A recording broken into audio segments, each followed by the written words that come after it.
السلام علیکم ورحمۃ اللہ وبرکاتہ. خویندرونو، خاوره ولس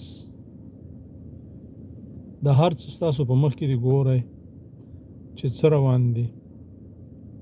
داسې لوبې په منګه باندې روانې دي چې نن سبا په افریقا کې هم نه کېږي. منګ په فرقو باندې، په قامونو باندې، په قبیلو باندې، په دینی او دنیوي پارټیو باندې وشل شوي یو. خو یو خبره مو په هیر نشي چې زما د کورنۍ، زما د ولس، زما د خاورې او زما د مرګ نه وروسته ګټه چې پکې نه وي، که هر څومره شتمن وي، که هر څومره په لوړه چوکۍ ناست وي، او که هر څومره لوی ملا او مفتی طالب وي، تجار، هټیوال او یا مخور ملک، ښایسته او یا بدرنګ، او که هر څنګه وي، زما په څه ځان ته وي. دا لویو چوکیو باندې، دا لوړو چوکیو باندې چې ناستي، ځان ته ناستي، ما او تا ته خو نه دي ناست. ګټه یې موږ ته څه ده؟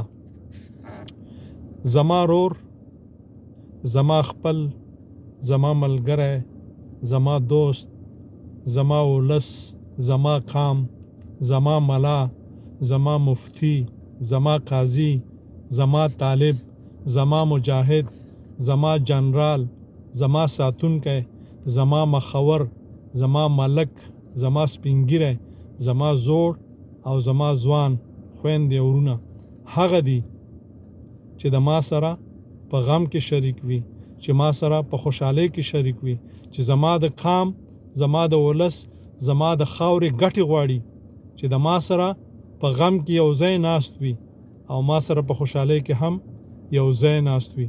عزیزانو، وخت د خوب نه دی. موږ د میږو او د وزو ورونه یو، د هغې خویونه رکې دي چې یو ځل یوه وزه په یو ګړنګ باندې ځان واچي، نورې ورپسې په پټو سترګو واچي. همدغسې ګډې نن منګه ګورو نه، اکثره ورونه او خویندې دا خبره کوي چې هغه سلګونه زره چې دي نو هغه په غلطه دي. دا ځکه چې موږ خپله پوهه نه لرو، موږ خپل علم نه لرو، موږ زده کړې نه دي کړي، موږ کې د وطن مینه نشته دی، موږ کې د ولس مینه نشته دی، موږ کې د کورنۍ مینه نشته دی، موږ کې د خپلو خپلوانو مینه نشته دی، موږ کې د قام مینه نشته دی. تش په خولې باندې د مسلمان مینه په موږ کې ده.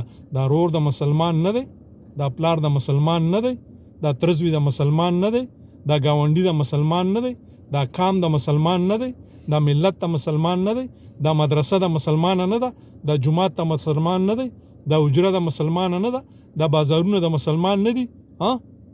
فلسطین ته مسلمان ښکاری، برما ته مسلمان ښکاری، بنگلاديش ته مسلمان ښکاری. د دې نه ښکاری چې منافقي او درواغجنې.